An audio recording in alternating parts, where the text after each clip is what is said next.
बिस्मिल्लाहिर्रहमानिर्रहीम अस्सलामु अलैकुम। ऑफ द स्क्रीन में खुशामदीद। सामने ग्राम नरेंद्र मोदी सरकार के भारत को आए रोज एक नए मुल्क से एक नया झटका वसूल हो रहा है। एक तरफ नरेंद्र मोदी सरकार दुनिया भर में गिरती हुई मईशतों के वक्त ये ऐलान करती दिखाई दी कि हमने अपनी मईशत को संभाल रखा है, जबकि भारत का गोदी मीडिया तो नरेंद्र मोदी की तारीफों में जमीन और आसमान की कलाबें मिलाता नजर आ रहा है। लेकिन हकीकत क्या है? वो गोदी मीडिया से अलग चंद आजाद सहाफी, जिन्हें गोदी मीडिया चैनल से इसलिए निकाल दिया गया है कि वो सच बोलते थे, वो अपने यूट्यूब चैनल्स और सोशल मीडिया साइट्स पर बताते नजर आते हैं। भारत को गुज़श्ता रोज एक बड़ा झटका रशिया की तरफ से मिला है, जिसके साथ दोस्ती की पींगें दुनिया भर के सामने वो बढ़ाता दिखाई देता है। लेकिन हकीकत यह है कि रशिया की तमाम ऑयल कंपनीज ने भारतीय कंपनियों को जो सस्ता तेल था वो देने से मुकम्मल इनकार कर दिया है। भारतीयों की इस पर चीखें कैसी बुलंद हो रही हैं और अब कैसे महंगाई का एक नया तूफान भारत में आने वाला है, वो आगे चलकर आपको भारतीय सहाफी की जुबानी सुनाएंगे और साथ ही ये भी बताएंगे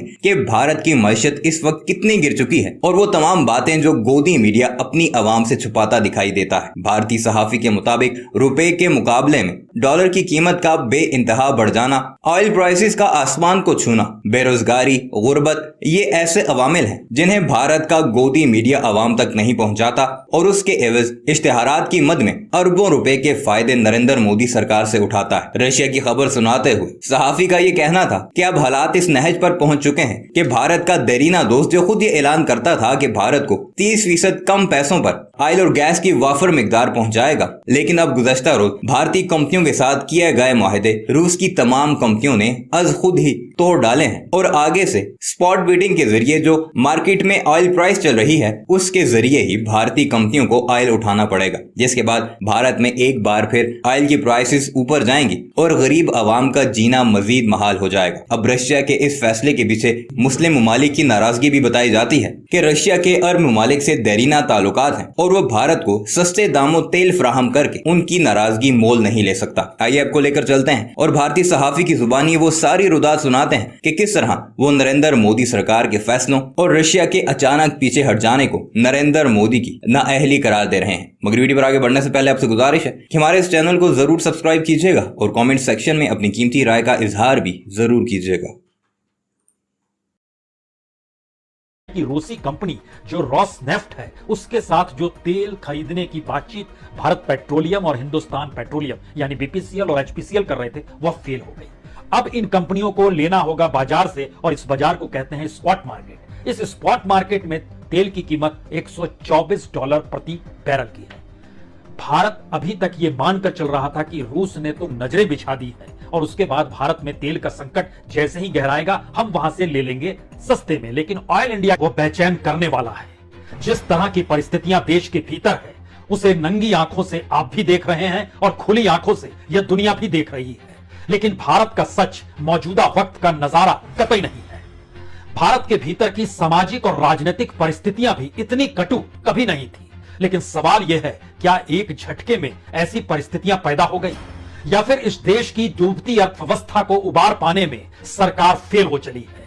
क्या वाकई सरकार सिर्फ राजनीति में उलझी रही और उसने इस देश की आर्थिक नीतियों पर ध्यान ही नहीं दिया?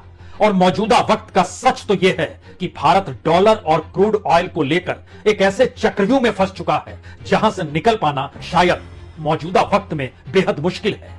और इस बेहद मुश्किल शब्द के साथ शायद महंगाई जुड़ी है, शायद लोगों की नौकरियों का खत्म होना जुड़ा है और शायद इस देश की डूबती अर्थव्यवस्था में दुनिया भर से कर्ज लेने की परिस्थितियां भी उसी के साथ समानांतर चल रही है।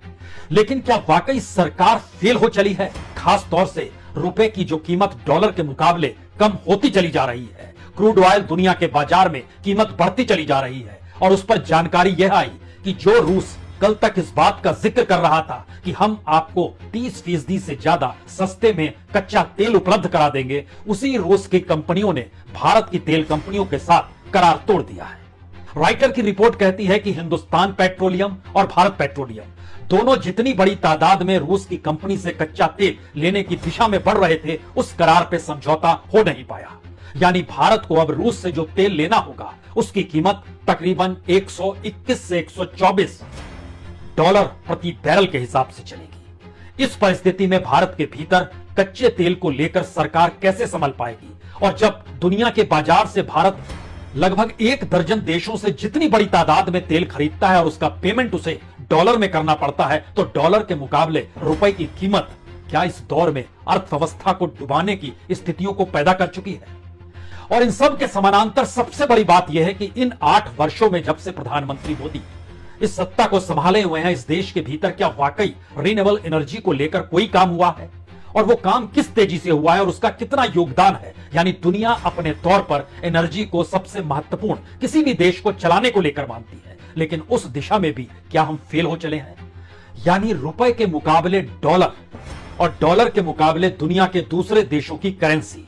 यह आपको जानकारी होनी चाहिए कि भारत में जितनी महंगाई दर है उससे कहीं ज्यादा इन्फ्लेशन अमेरिका में है, और अमेरिका के डॉलर के मुकाबले चाहे यूरो का जिक्र कर लीजिए, चाहे ब्रिटिश पाउंड का जिक्र कर लीजिए, चाहे आप युआन का जिक्र कर लीजिए, इन सारी करेंसियों को जब आप देखेंगे तो यह डॉलर के मुकाबले कमजोर नहीं हुई है।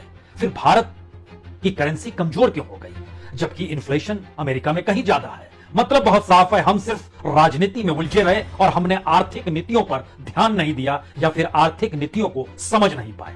आइए जरा इस क्रूड ऑयल और डॉलर के मुकाबले रुपए की परिस्थिति को समझ लीजिए, क्योंकि अगर यह नहीं थमती है तो कितना बड़ा घाटा भारत को होगा और अर्थव्यवस्था को संभालना शायद मुश्किल दर मुश्किल कैसे होता चला जाएगा। और जैसे ही इकोनॉमी का जिक्र होगा और उसको ना संभाल पाने की परिस्थितियां होगी, तो जिस नजारे का जिक्र हम भारत के भीतर की मौजूदा परिस्थितियों में कर रहे हैं वो शायद और कटु ना हो जाए, वो और टकराव वाला ना हो जाए, यानी समूचा ध्यान उस दिशा में ना चला जाए। ऐसी परिस्थिति शायद भारत के भीतर कभी नहीं थी।